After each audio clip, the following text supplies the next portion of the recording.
Praise the lord, praise the lord. Hallelujah, hallelujah, hallelujah. దేవునికి మహిమ కలుగును గాక. ప్రియమైన సహోదరి సహోదరులారా, యేసు ప్రభు అతి శ్రేష్టమైన నామంలో మీ అందరికీ మరొక్కసారి శుభాభివందనాలు తెలియజేస్తున్నాను. అందరూ ఎలా ఉన్నారు? దేవుని యొక్క మహాకృపలో, దేవుని యొక్క కాపుదలలో మీరందరూ కూడా క్షేమంగా ఉండాలని, అనుదినం కూడా మీరు ఆధ్యాత్మికంగా ఎదగాలని మరి నేను ఆశిస్తూ ఉన్నాను, బలంగా కోరుకుంటూ ఉన్నాను, ప్రార్థన చేస్తూ ఉన్నాను. అలాగే మీరు కూడా మరి నా కోసం ప్రార్థన చేస్తున్నారని నేను గట్టిగా నమ్ముతున్నాను. ప్రియులారా, మీ అందరి ప్రార్థనల కోసం మరి ప్రత్యేకమైన ధన్యవాదాలు తెలియజేస్తున్నాను. ప్రియులారా, మరి ఈరోజు మనము నశించిపోయే వారి కోసము ప్రార్థన అనే అంశం మీద మనం మాట్లాడుకుందాం. కొన్ని విషయాలు బైబిల్లో మనం చూసుకున్నట్లయితే మరి ఎంతోమంది ప్రార్థన వీరులు ప్రార్థన చేశారు. మోషే ప్రార్థన చేశాడు, అబ్రహాము ప్రార్థన చేశాడు, మరి ఏలియా ప్రార్థన చేశాడు. ఇలాగా మనం చాలామందిని చూస్తున్నాం. ఎస్తేరు, మొర్దెకై, వీళ్ళందరూ కూడా ప్రార్థన చేసి, దానియేలు తన స్నేహితులు ప్రార్థన చేసి వాళ్ళు ఎన్నో విజయాలు పొందుకున్నారు. అయితే మనం ఇతరుల గురించి ప్రార్థన చేయడం అనేది చాలా ప్రాముఖ్యమైనది. రక్షణ లేని వారి కోసం మనం ప్రార్థన చేయాలి. మరి చీకట్లో ఉన్న వారి కోసం ప్రార్థన చేయాలి. అంధకాలలో ఉన్న వారి కోసం ప్రార్థన చేయాలి. పిల్లరా, ఆదికాండంలో 18వ అధ్యాయంలో మనం చూస్తున్నాము. దేవుడు అబ్రహాము దగ్గరికి వస్తారు. తండ్రి, కుమార, పరిశుద్ధాత్మలు మరి శరీరధారిగా వాళ్ళు ముగ్గురు కూడా ఒక మామూలు మనిషిలాగా వస్తారు. అయితే అబ్రహాము గుర్తిస్తాడు, నా ప్రభువులారా మీరు నా దగ్గరికి వచ్చారా అని చెప్పేసి ఆయన సాష్టాంగ నమస్కారం చేసి మరి వారి కోసం భోజనం సిద్ధం చేస్తాడు.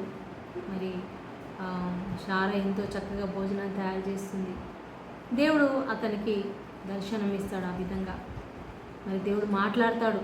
ఆయన సంతృప్తిగా భోజనం చేసిన తర్వాత ఆయన ఏం చెప్తా అంటే, నెక్స్ట్ ఇయర్ ఈ రోజు కల్లా నీవు సంతానాన్ని చూస్తావు, నీ చేతిలో కుమారుని చూస్తావు. అయితే ఇద్దరికి కూడా నమ్మకం కలగదు. అంటే అప్పటికే అబ్రహాముకి 100 సంవత్సరాలు వచ్చేసినాయి, శారాకి 90 సంవత్సరాలు. అయితే శారా నవ్వుతుంది, అబ్రహాం కూడా ఇది జరుగుతుందా అన్నట్టుగా ఉన్నాడు. కానీ అబ్రహాం ఏమీ మాట్లాడాడు. కానీ శారా నవ్వుతుంది, నేను ముసల్దాన్ని అయిపోయాను, నాకు ఎలా సంతానం కలుగుతుంది అని అంటే, యెహోవాకు అసాధ్యమైనది ఏమైనా ఉన్నదా అని దేవుడు మాట్లాడతాడు. సో దేవుడికి అసాధ్యమైనదంటూ ఏది లేదు. నువ్వు చూస్తావు, నెక్స్ట్ ఇయర్ ఈ రోజు కల్లా నీ చేతిలో బిడ్డని చూస్తావు. అంతేకాదు ఆ బిడ్డకి నువ్వు చిరునవ్వు ఇస్సాకు అనే పేరు పెడతావు. ఇస్సాకు అనగా చిరునవ్వు. అంటే ఆమె నవ్వింది కదా, నువ్వు నవ్వావు కదా, నువ్వు పిలిచిన ప్రతిసారి, ఇస్సాకును చూసిన ప్రతిసారి నువ్వు గుర్తు చేసుకోవాలి, అయ్యో నేను అప్పుడు దేవుడు చెప్తే నవ్వానే, నేను నమ్మలేదే అని నువ్వు గుర్తు చేసుకోవాలన్నట్టుగా మరి దేవుడు చిరునవ్వు అనే పేరుని, ఇస్సాకు అనే ఒక పేరుని దేవుడు మరి అబ్రహాం కుమారుడికి పెట్టాడు. సో ఆ తర్వాత దేవుడు అబ్రహాముతో ప్రత్యేకంగా మాట్లాడతాడు. ఇదిగో నేను సోదోము గొమొర్రా పట్టణాలను నాశనం చేయబోతున్నాను. నేను చేయబోయే కార్యము నా స్నేహితుడైన అబ్రహాముకి నేను చెప్పకుండా ఉంటానా? 18వ అధ్యాయంలో ఈ స్టోరీ అంతా ఉంటుంది పిల్లరా. మరి సోదోము గొమొర్రా పట్టణాలు చాలా ఘోరమైన పాపంలో ఉన్నారు వాళ్ళు.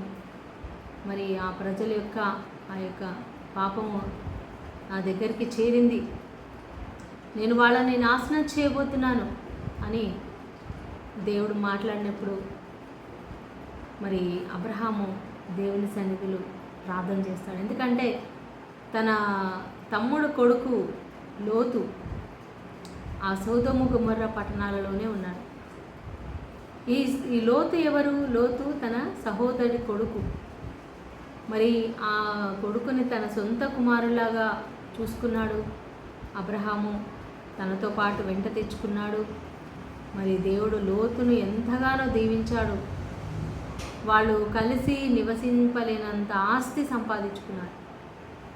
సో వాళ్ళిద్దరు కలిసి ఉంటే గొడవలు వస్తాయి, చుట్టాలు, ఎందుకంటే బంధువులు చుట్టాలు ఎప్పటికైనా ఆస్తుల దగ్గర గొడవలు వస్తాయి, ఆస్తి గొడవలు.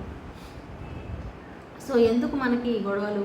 మనం మంచిగా ఉండాలి, సమాధానంగా ఉండాలి, దూరంగా ఉన్నా మనం కలిసిమెలిసి ఉండాలి అని చెప్పి అబ్రహామే చెప్తాడు, నువ్వు నా నుండి దూరం అయిపో, వేరైపో.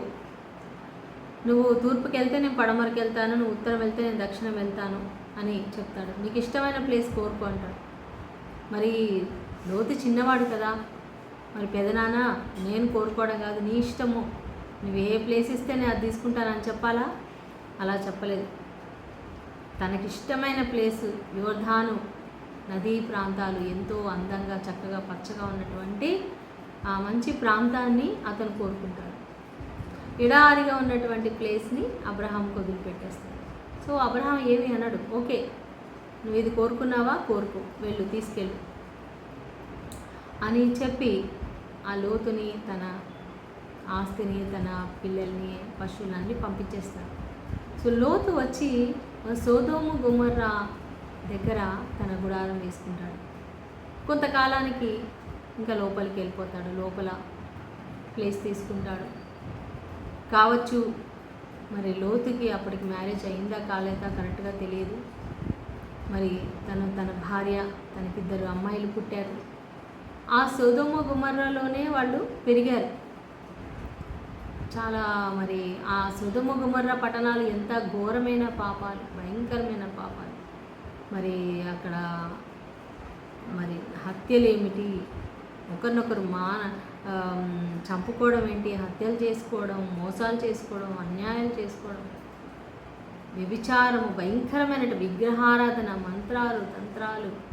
అసలు ఇక దేవుడు అగ్నితో కాల్చేశాడంటే చూడండి వాళ్ళు ఎంత, అంటే వాళ్ళు అక్కడ ఒక్కరు కూడా దేవుని నమ్మిన వాళ్ళు లేరు, మంచి వ్యక్తులు లేరు, నీతిమంతులు లేరు.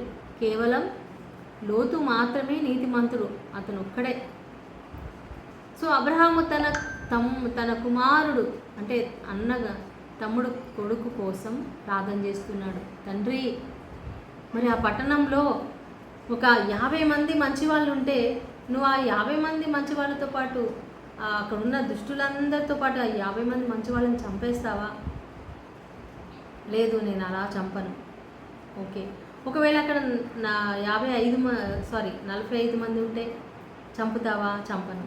40 మంది ఉంటే, తర్వాత 30 మంది ఉంటే, 20 మంది ఉంటే, లాస్ట్కి 10 మంది ఉంటే, అంటే 10 మంది నీతిమంతులు ఉంటే, మరి ఆ దుష్టులతో పాటు ఈ 10 మందిని కూడా నువ్వు చంపేస్తావా?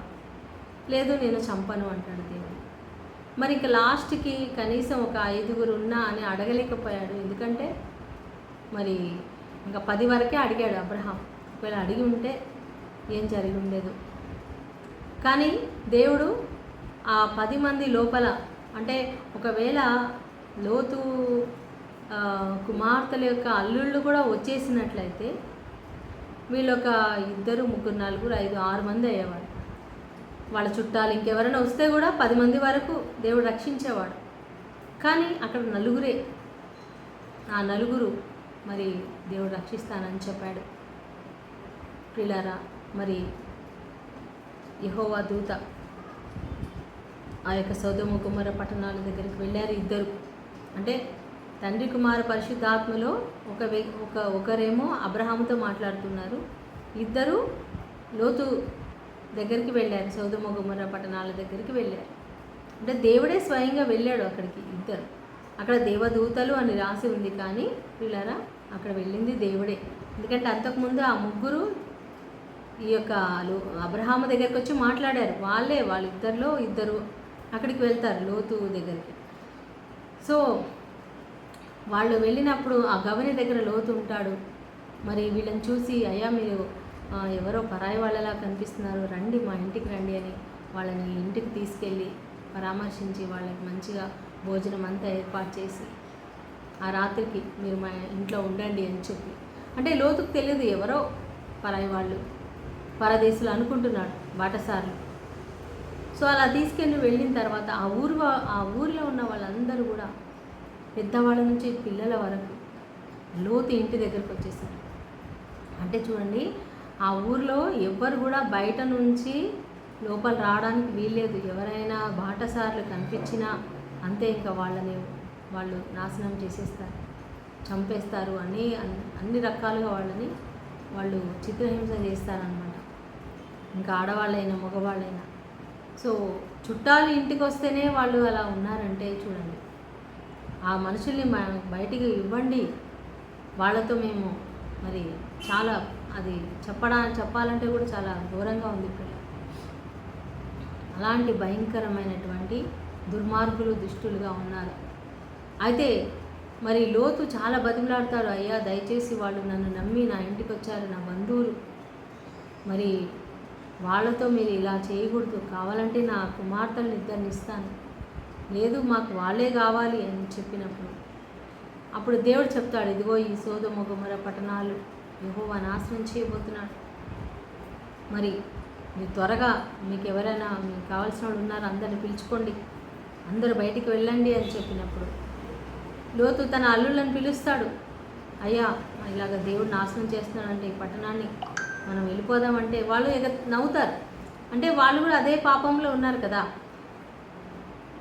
వాళ్ళు నమ్మరు, రావడానికి సిద్ధంగా లేదు. అయితే లోతు మరి కొంచెం లేట్ చేస్తూ ఉంటాడు, ఎలా వెళ్ళాలి.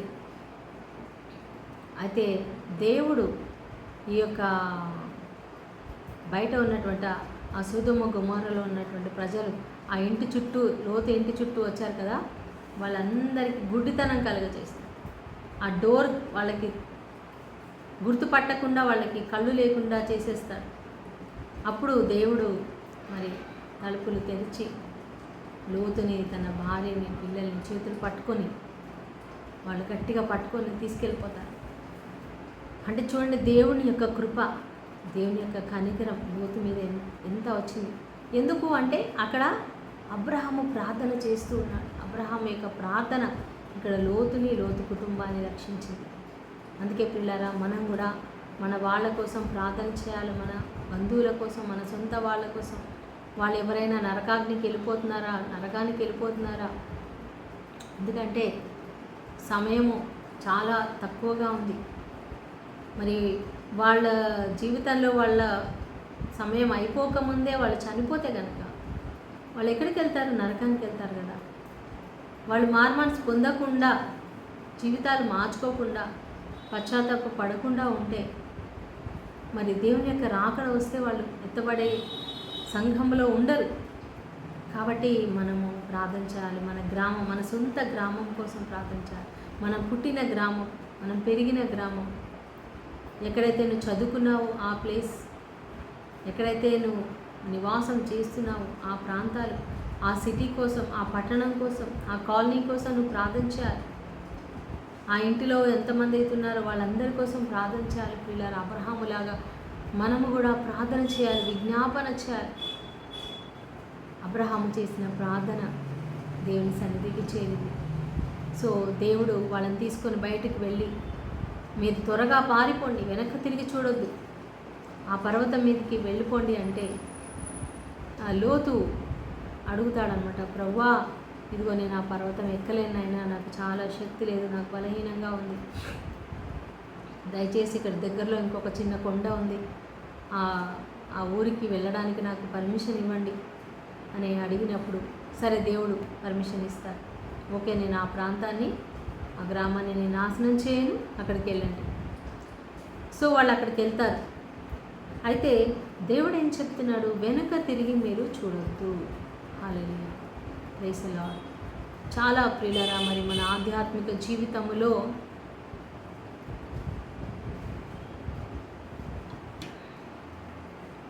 వెనుక తిరిగి చూడడం అంటే పాప జీవితాన్ని మళ్ళీ మనం కోరుకోవడం, మళ్ళీ విడిచిపెట్టినటువంటి ఆ పాపాన్ని కోరుకోవడం, పాప సహవాసాన్ని కోరుకోవడం, స్నేహితులను కోరుకోవడం, లోకంలో ఉన్నటువంటి చీకటి శక్తులను మనం ఆశ్రయించడం, దానికి గుర్తు.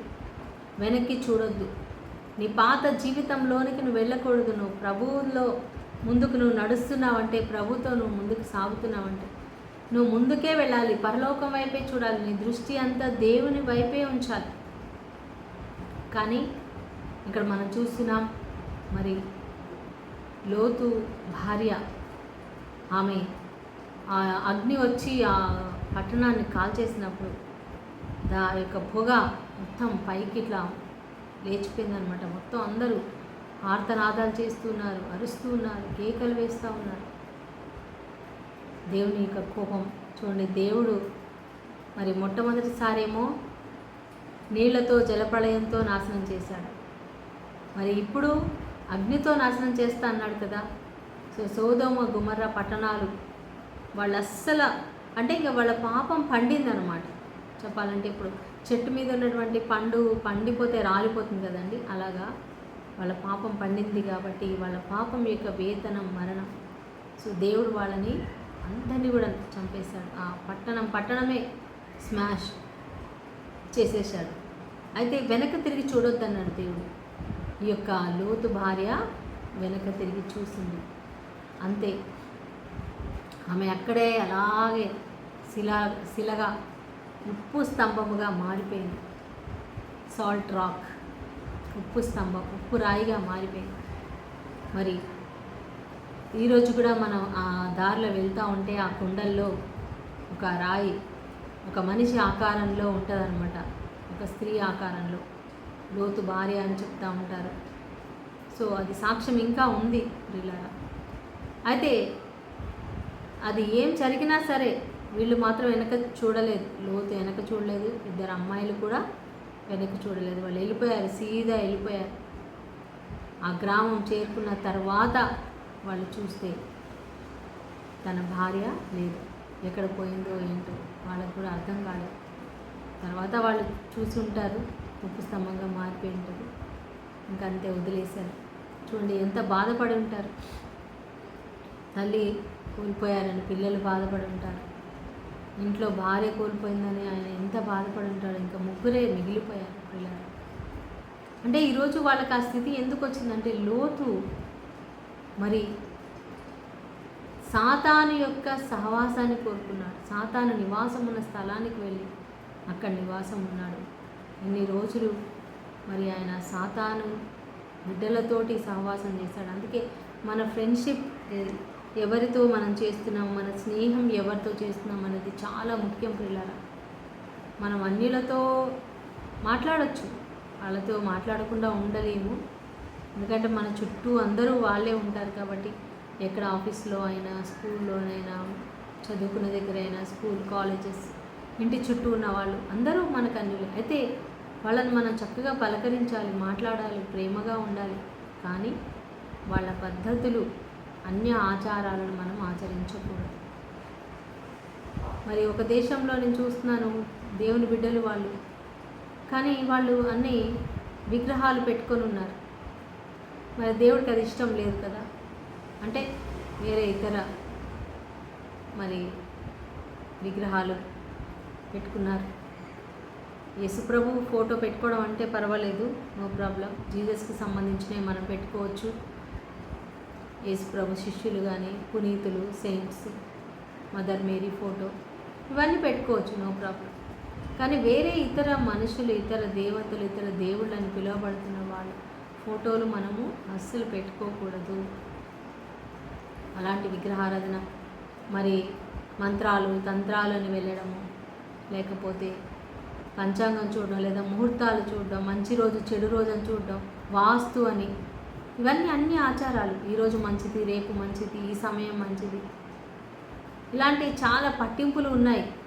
ఇలాంటి పట్టింపులు, అన్నిల పద్ధతులు, అన్నిల ఆచారాలు మనము పాటించకూడదు. హల్లెలూయా. భర్త లేని ఆమెను చూడకూడదు, వాళ్ళు వస్తే మనకి అపశకునము. ఇలాంటి చనిపోయిన వాళ్ళ ఇంటికి వెళ్ళకూడదు, వాళ్ళు మన ఇంటికి రాకూడదు. ఇవన్నీ పద్ధతులు, ఇవన్నీ నరులు, మనుషులు కల్పించుకునేయండి. సో అవన్నీ మనం పాటించకూడదు ప్రియులారా.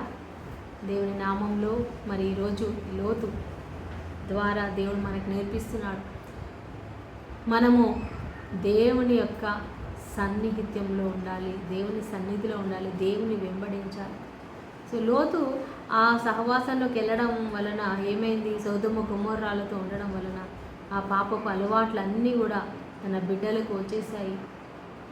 అందుకే మరి ఈరోజు లోతు అలాంటి ఒక గొప్ప ఘోరమైన పాపంలో తన పిల్లలు అమ్మాయిలతోటి పాపంలో పడిపోయాడు. వారి సంతానం ఇంకా ఉంది, మోనీయులు, మోయాబీయులు. మరి బైబిల్లో ఒక చెడు ఉదాహరణగా వాళ్ళు మిగిలిపోయారు. కానీ అబ్రహాము దేవుని నమ్మెను, అది అతనికి నీతిగా ఎంచబడింది. అబ్రహాము దేవుని ద్వారా పొందుకున్నాడు ఇస్సాకుని. దేవుడు కరెక్ట్గా సంవత్సరం అయింది, సంవత్సరానికి దేవుడు ఇస్సాకుని కుమారునిచ్చాడు. వాళ్ళు ఇస్సాకు అని పేరు పెట్టారు. మరి దేవుడు ఆ ఇస్సాకు ద్వారా మీ సంతానాన్ని ఆకాశ నక్షత్రాలుగా చేస్తా అన్నాడు. ఇస్సాకు ద్వారా యాకోబునిచ్చాడు. యాకోబుకి 12 మంది కుమారులనిచ్చాడు. ఆ 12 మంది గోత్రాలు, వాళ్ళ ద్వారా కొన్ని వేల లక్షల మంది మరి యాకోబుని ఇశ్రాయేలుగా మార్చి, ఇజ్రాయేలు దేశంగా మార్చి పిల్లరా. మరి ఈరోజు ఇజ్రాయేల్ దేశం నిలబడిందంటే అబ్రహాము విశ్వాస. అందుకే ఆయన అందరికీ విశ్వాసులకి ఒక తండ్రిగా మిగిలిపోయాడు. ఈరోజు కూడా మనం విశ్వాసులకు ఒక తల్లిగా మారాలి, ఒక తండ్రిగా మారాలి, ఒక మాదిరిగా ఉండాలి. అలాంటి విశ్వాసం నాకు దయచి నేను మనం పాప లోకంలో ఉన్న పాపం మనలో లేకుండా చూసుకోవాలి. అన్యులతో మనం ఉన్న అన్య ఆచారాలు మనలో లేకుండా చూసుకోవాలి. మనం ఒక స్పెషల్గా ఉండాలి. మనం ఏర్పరచబడిన వాళ్ళం.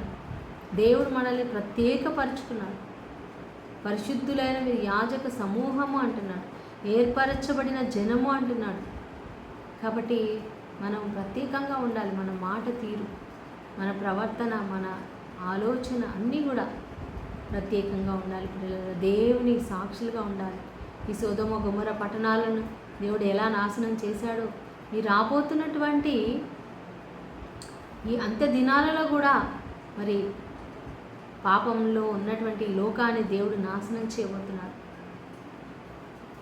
కాబట్టి ఈ లోకంలో ఉన్నటువంటి ప్రతి ఒక్కరిని, నీతిమంతులను దేవుడు తీసుకొని వెళ్ళడానికి వస్తున్నాడు. సంఘాన్ని, నీతిమంతులుగా ఉన్న తన సంఘాన్ని తీసుకొని వెళ్ళబోతూ ఉన్నాడు. మరి ఆ సంఘంలో ఇంకా ఎంతమంది అయితే చేరలేదో వాళ్ళందరినీ కూడా ఆయన చేర్పిస్తూ ఉన్నాడు. కాబట్టి పిల్లరా మనం ప్రార్థన చేయాలి అబ్రహాములాగా. ప్రభువా, ఇదిగో నా దేశంలో ఇంకా ఎంతమంది నీ సంఘంలో చేరాలో వాళ్ళని చేర్చండి, రక్షించండి. మా రాష్ట్రంలో, మా గ్రామంలో, మా యొక్క బంధువులలో, నా కుటుంబంలో దేవా ఇంకా ఎంతమంది మారలేదో వాళ్ళందరికీ కూడా మారు మనసు దయచేయండి, రక్షణ దయచేయండి, పశ్చాత్తాపం దయచేయండి. నేను పాపాన్ని విడిచిపెట్టే కృపను దయచేయమని మనం వాళ్ళ కోసం ప్రార్థన చేద్దాం. ప్రార్థన చేసుకుందాం ప్రియులారా. ఒక చిన్న పాట పాడుకుందాం. కరుణించు ఈ దీనుని దేవా, కాపాడు నీ దాసుని. కరుణించు ఈ దీనుని దేవా, కాపాడు నీ దాసుని.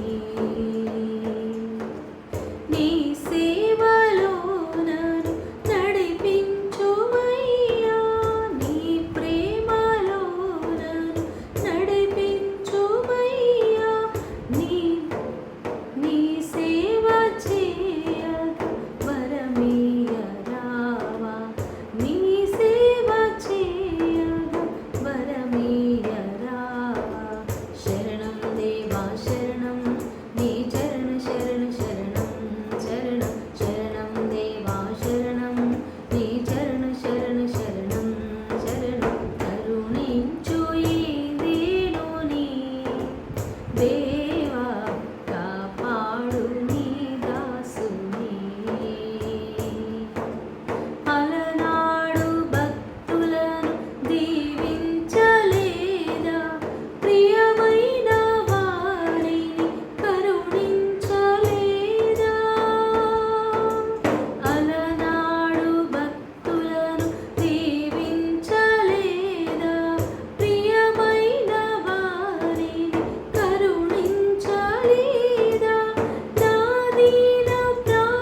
కాపాడు నీ దాసుని. హల్లెలూయా హల్లెలూయా హల్లెలూయా హల్లెలూయా హల్లెలూయా హల్లెలూయా. స్తోత్రం స్తోత్రం స్తోత్రం నైనా. అవును తండ్రి ప్రభా, కరుణించండి నైనా నీ బిడ్డలను నైనా. అబ్రహాములాగా తండ్రి ఇదిగో నైనా ప్రార్థించే వ్యక్తులుగా మమ్మల్ని తయారు చేయండి నైనా. విజ్ఞాపనకర్తలుగా చేయండి నైనా ప్రభా. తన తండ్రి బంధువు కోసం నైనా ఎంతగానో మొరపెట్టి ఉన్నాడు నైనా అబ్రహాము. అయా మేము కూడా తండ్రి ఇదిగో నశించిపోతున్న వారి కోసం ప్రార్థిస్తున్నాం. మా భారతదేశంలో నశించిపోయే బిడ్డలు రక్షించండి అయినా. అమెరికా దేశంలో నశించిపోయే వారిని రక్షించండి. ఆఫ్రికా ఖండంలో, ఆస్ట్రేలియా ఖండంలోనైనా అయా నీ నామలు, ఏషియా ఖండంలో ఎంతమంది అయితే ప్రభా నరకం వైపు పరిగెడుతున్నారో వాళ్ళ కన్నులు తెరపించండి నేను. నరకాల నుంచి కాపాడండి నేను. నిత్య నరకం నుంచి అయా కాపాడండి అయా. నీ శక్తిని వారి మీద కురిపించండి నాయన ప్రభా. మీ కనికరం కురిపించండి, మీ కృప కురిపించండి, మీ రక్తం నాయన వాళ్ళ మీద కురిపించండి. ఆధ్యాత్మిక కన్నులు తెరిపించండి నాయన తండ్రి. హల్లెలూయా హల్లెలూయా. మా ఆధ్యాత్మిక కన్నులు తెరవండి నైనా. హల్లెలూయా హల్లెలూయా. నీ రక్తముతో మమ్మల్ని, మా కుటుంబ సభ్యులను ముట్టండి నైనా. మా పట్ల మీ చిత్తము నెరవేర్చండి నైనా. నైనా మీ కార్యాలు మా ద్వారా జరిగించమని అడుగుతున్నాను. అయా లోతు కుటుంబంలాగా ఎన్ని కుటుంబాలు అయితే ఉన్నాయో నైనా అన్ని కుటుంబాలు రక్షించండి నైనా ప్రభు. స్తోత్రం స్తోత్రం స్తోత్రం. అయా పాపానికి దూరముగా, పాప నుండి పారిపోయే విధంగా నైనా రక్షించండి. అలాంటి మనస్తత్వాన్ని దయచేయండి. ఎంతమంది అనారోగ్యంతో ఉన్నారు ప్రభా, ఇప్పుడేనైనా అనారోగ్యంతో ఉన్న బిడ్డలు ముట్టండి. స్వస్థత కలుగును గాక, వారికి విడుదల కలుగును గాక తండ్రి. అయా జాబ్లెస్ పీపుల్ని దీవించండి అయినా. నిరుద్యోగ సమస్య తొలగిపోను గాకనైనా యేసునామముల తండ్రి. యేసయ్యా నిరుద్యోగ సమస్య నుండి విడుదల దయచేయండి ప్రభా. సంతానం లేని బిడ్డలకు సంతానం దయచేయండి. యేసునామముల సంతానం దయచేయండి నైనా. హల్లెలూయా హల్లెలూయా హల్లెలూయా. యేసునామములో తండ్రి దయచూపండి, దయచూపండి, కృప చూపండి నైనా. హల్లెలూయా హల్లెలూయా హల్లెలూయా హల్లెలూయా హల్లెలూయా. యేసునామముల ప్రభా అయా వివాహం జరగని బిడ్డల వివాహాలు జరిగించండి నైనా. భార్యాభర్తల మధ్యలో శాంతి, సమాధానం, ఐక్యత, ప్రేమ దయచేయండి. కోర్టు కేసు నుంచి విడుదల దయచేయండి. ఎంతమంది భార్యాభర్తలు విడివిడిగా జీవిస్తున్నారో వాళ్ళు కలిసి జీవించే కృపను దయచేయండి నైనా. స్తోత్రం. కుటుంబాల శాంతి, సమాధానం దయచేయమని నైనా. ఇది ముఖ్యంగా రక్షణ లేని బిడ్డల రక్షణ దయచేయండి. నీకే మహిమ ఘనత ఆరాధన చెల్లిస్తూ ఈ లైవ్లో ఉన్న ప్రతి ఒక్క బిడ్డను కూడా ఆశీర్వదించమని, దీవించమని యేసు పరిశుద్ధ నామములో ప్రార్థించి వేడుకుంటున్నాం తండ్రి. ఆమేన్ ఆమేన్ ఆమేన్. దేవుడిని అందరిని దీవించింది కాక. ప్రియులారా మరి ఈ యొక్క వీడియోని మీరు లైక్ చేయండి, షేర్ చేయండి. ప్రియులారా మీ ప్రార్థన విన్నపాలు మాకు తెలియచేయాలని మనం చేస్తున్నాను. Thank you. God bless you. Shalom.